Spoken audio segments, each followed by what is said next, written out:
Hi, welcome to AOC. आज अब हम उत्तर मुगल काल के बारे में पढ़ेंगे। इस वीडियो को बनाने का सिर्फ एक ही पर्पस है। इन राजाओं के बारे में जानने का एक ही पर्पस है कि जब भी हम युद्धों के बारे में, मतलब 1707 से लेकर 1857 तक जितने भी युद्ध हुए, जितने भी आक्रमण हुए, आंदोलन हुए, उन आंदोलनों में उन उस समय पर भारत में किस मुगल शासक का राज था और कौन से एरिया में। ठीक है, क्योंकि इस ये वो टाइम था 1707 के बाद जब मुगल काल अपने अंतिम चरणों में था। क्योंकि औरंगजेब के बाद कोई बहुत ज्यादा शक्तिशाली राजा यहाँ पर ऐसा नहीं आया जिसने राज्य का विस्तार किया। वो सबने ही अपने अपने टाइम में अपने अपने राज्य को खोया। ठीक है। तो औरंगजेब की मृत्यु हुई 3 मार्च 1707 में अहमदनगर में। इसके बाद उसके 3 बेटे जो कि राज्य के लिए लड़ाइयां कर रहे थे, मोहम्मद मुअज्जम, आजम और कामबख्श। तो मोहम्मद मुअज्जम गद्दी पर बैठा 1707 से 1712। खुद को शाह आलम प्रथम की उपाधि दी और शाही बेखबर लोगों ने इनको बोला। ठीक है। 2 युद्ध किए इन्होंने अपने ही भाइयों से, जजाऊ का युद्ध और बीजापुर का युद्ध। जजाऊ के युद्ध में मोहम्मद मुअज्जम ने आजम को हरा दिया। 18 जून 1707 को ये युद्ध हुआ। जिस साल पिता की मृत्यु हुई उसके 3 महीने के बाद। ठीक है।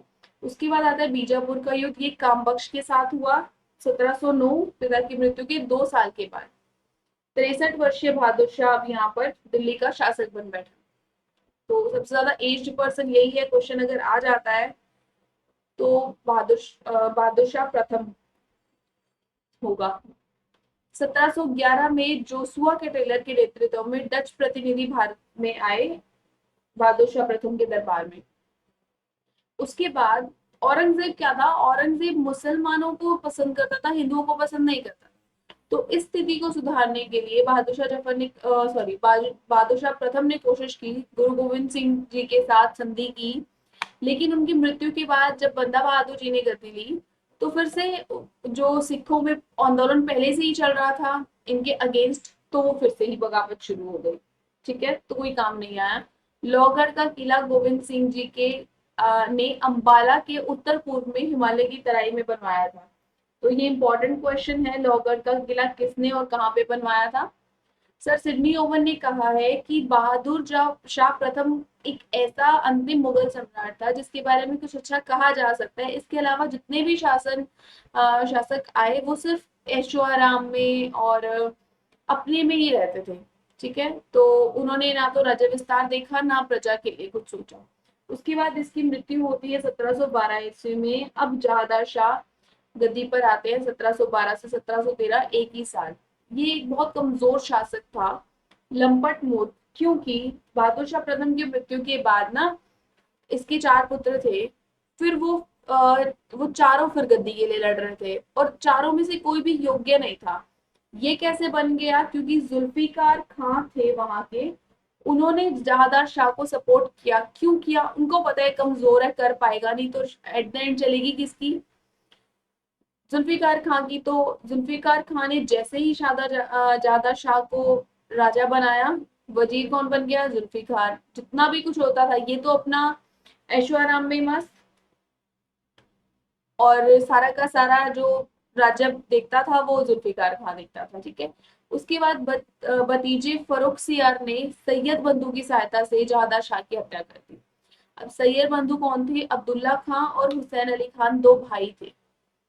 इन्होंने इनको किंग मेकर भी बोला जाता था, राजा बनाने वाला।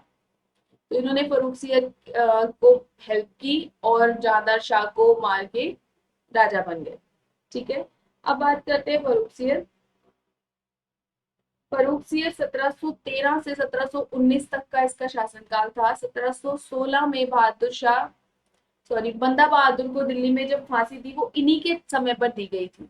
1717 में शाही फरमान हमने पढ़ा था, फारूक सियार ने दिया था कंपनी को कि आप बंगाल एरिया में व्यापार कर सकते हो। ठीक है। उसके बाद राजस्थान के राजा जयसिंह को इन्होंने सवाई की उपाधि भी दी। 1719 में बालाजी विश्वनाथ से संधि करके हुसैन अली ने फर्रुखसियार को मार दिया। ये पहला मुगल बादशाह था जिसकी हत्या किसी अमीर द्वारा की गई थी। ठीक है। उसके बाद दो शासक आए, रवि उद दर्राद और रफी उद दौला। तो ये 3-3 महीने रहे। एक टीबी से मर गया और एक पेचिस से। ठीक है। तो इनका ये कुछ इंपॉर्टेंट भी नहीं है, बस आप अपने लिए याद रख लेना, एक सीक्वेंस बना रहेगा कि कौन कब आया था।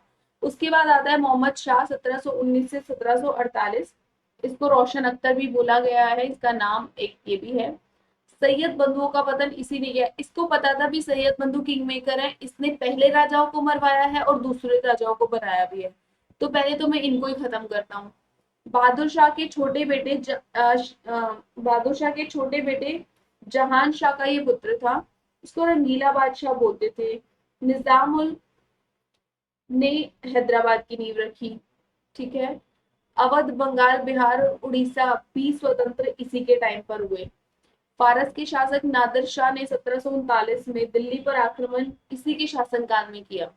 तो ये याद रखना कि आदिल नादिर शाह ने कब आक्रमण किया था, या नादिर शाह के आक्रमण के समय भारत में कौन सा मुगल शासक था। तो इस वीडियो में जितने भी शासक हम पढ़ रहे हैं, या पूरी की पूरी वीडियो है ही इसीलिए कि आपको पता हो कि जिस भी युद्ध में, जब भी भारत में कोई युद्ध हुआ था उस समय कौन सा मुगल बादशाह था। ठीक है। नादिर शाह दिल्ली में 57 दिन तक रुका और यहाँ पर 30 करोड़ की प्रॉपर्टी, 30 करोड़ का कैश, तख्ते दाऊद जिसको मयूर सिंहासन बोलते हैं, कोहिनूर, हीरा, सब ले गया। तो तख्ते दाऊद को धारण करने वाला अंतिम शासक था मोहम्मद शाह।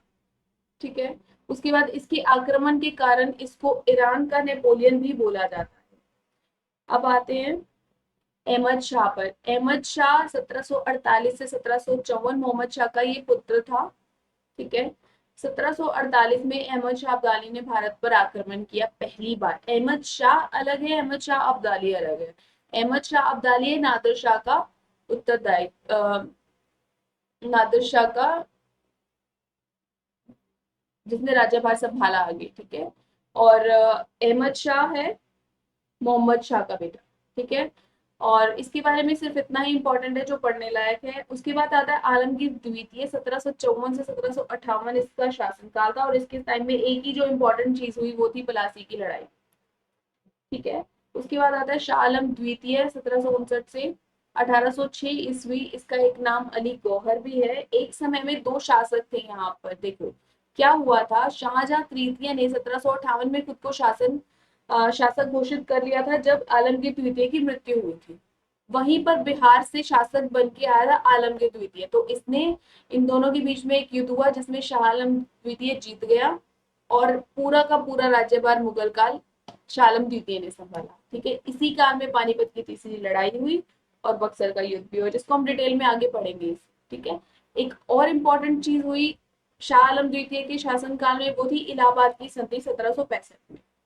अकबर द्वितीय का शासनकाल आता है 1806 से 1837 में, जहां पर उन्होंने राजा राम मोहन राय को राजा की उपाधि दी। बस एक इम्पॉर्टेंट क्वेश्चन है कि राजा राम मोहन राय को राजा की उपाधि किसने दी या कौन से ईयर में दी।